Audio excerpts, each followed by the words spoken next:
Today we study Chapter 1, Section 2, how to solve a quadratic equation.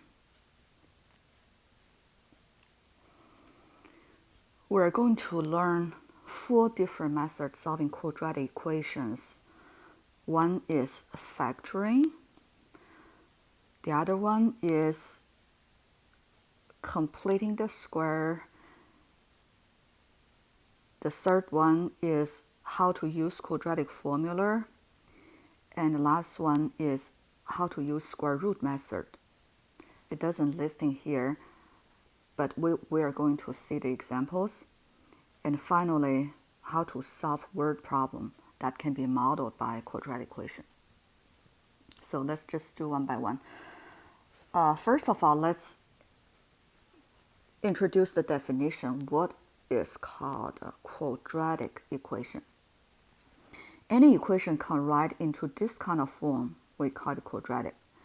Ax squared plus bx plus c equals 0, where a, b, c, those three are real numbers, which is constant, and leading coefficient a is not equal to 0. So why we need to require that? Because if a equal to 0, the quadratic term is disappeared, and then it becomes linear equation, right? We learned linear equation last time. So any equation can be write in this kind of form. We call it a quadratic equation. So what the word quadratic means, that means the highest exponents on independent variable x is 2. Okay, remember we say linear equation ax plus b equal to 0. Why it's called a linear? Because the highest exponents on the variable is 1, right? So when the highest exponent on variable is 2, it's called a quadratic. And then if highest exponents on the variable is 3, we call it a cube function, okay, or cubic function. So that's the definition of quadratic equation. So now we're going to see 4 different methods how to solve a quadratic equation. First, we introduce the factoring method. So factoring method is just we try to write quadratic equation in standard form first, okay, standard form first, and then left hand side this polynomial. How we try to find a way to write into factor form. Factor means in the multiplied form, right? A times b times c, those a, b, c can be any number or can be any expression. So using factor form solving quadratic equation, first step, you have to write equation in standard form first, which is ax squared plus bx plus c equals 0. That's the first step. Second step, we try to factoring this left-hand side polynomial, in this case trinomial, into this kind of form. Something multiply something else equal to 0. And do you feel this familiar with? That's what we learned last time, right? The zero product property. So if we can rewrite quadratic equation into factor form, and then we can apply zero product property to let each factor to be 0. Okay, and then third step is zero product property to set each factor to 0.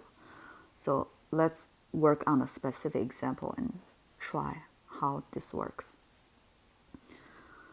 Example A, x squared plus 6x equals 0. So it's already written in standard form. In this case, the constant term doesn't exist, right? We can consider there is a 0 term here, but that doesn't matter. So let's see, how can we find a factor form for x squared plus 6x? If you notice, these two terms both have common factor, which is x. So we can take x out, and then remaining factor, x squared divided by x, that's x. 6x divided by x, that's 6. So the remaining factor is x plus 6. If you want to verify, you can multiply back in, see if you can get x squared plus 6x, right? It is correct factor form. So x times x plus 6 equals 0. Now we can apply zero product rule. Set each factor to be 0. So either x must be 0 or x plus 6 must be 0. Right? So x equal to 0, this is already solved. We don't need to do anything else. But x plus 6 equals 0, this is a linear equation. We still need to try to solve it. So both sides of the equation subtract by 6. So we can easily solve x equals -6. So we got a true solution, right? X equal to 0 or x equals -6. So we can put in a set notation, pair of braces, and one of the solution is 0, comma, the other solution is -6. So that's how to represent the answer in a set notation. This kind of notation is called a set notation. Okay, that's how to solving the quadratic equation by factoring method. Let's look at second example. 2x squared equals x plus 3. So this equation given us is not written in standard form, right? So before we can apply factoring method, we have to rewrite it into standard form, which means right hand side x plus 3, we need to move to the left hand side. So right hand side of the equation we set to 0, right? So we need to minus x, we need to minus 3 on both sides of the equation, minus x minus 3. So left hand side we have 2x squared minus x minus 3. Right hand side now is 0. Right hand side of the equation need to be 0. Okay, all the term need to move to the left hand side, and then we have to order it in the descending order in terms of x, right? X second power, x first power, and then constant term.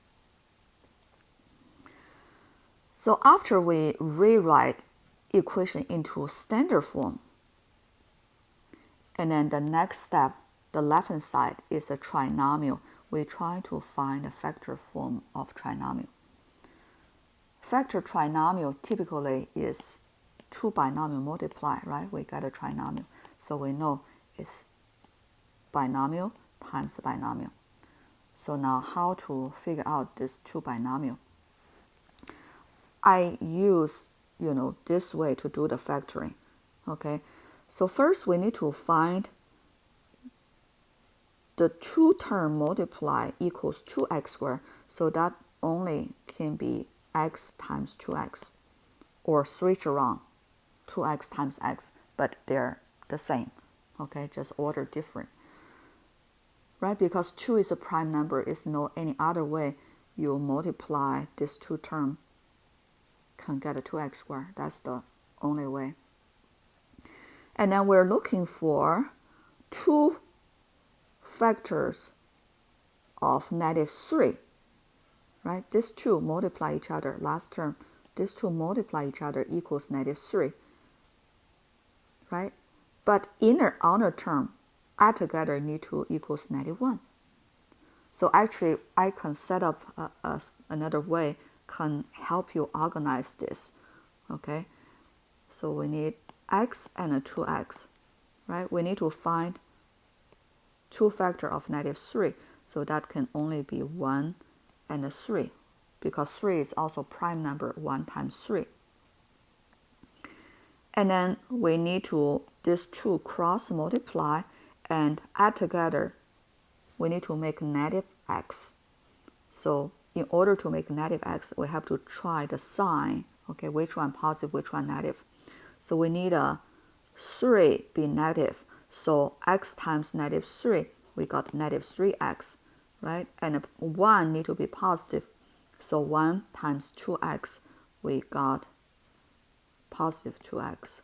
So this add together, we got -x. Right? That's what we want. The middle term is -x.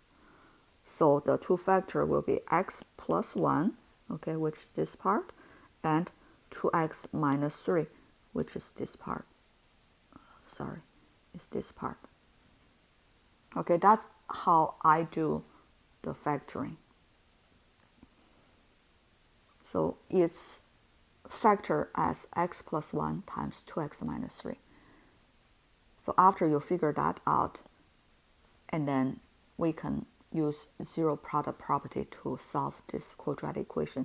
So we set each factor to be 0, right? So either x plus 1 need to be 0, or 2x minus 3 need to be 0, and then solve individual linear equation. That's x equals -1, and then solving this one plus 3 on both sides first, right? 2x equals 3, and then divided by 2, so x equals 3 over 2. Or you can write as a proper fraction 1 and 1/2, but you don't have to do that, okay, or 1.5. So true solution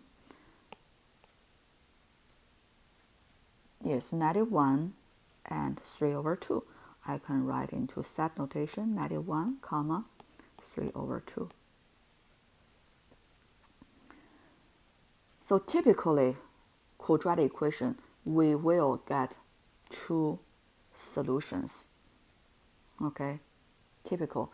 But some special case, sometimes the two solution, they just happen to be identical. Sometimes quadratic equation, no solution. We're going to talk about that, okay, in the later section. So that's how to solving a quadratic equation by factoring.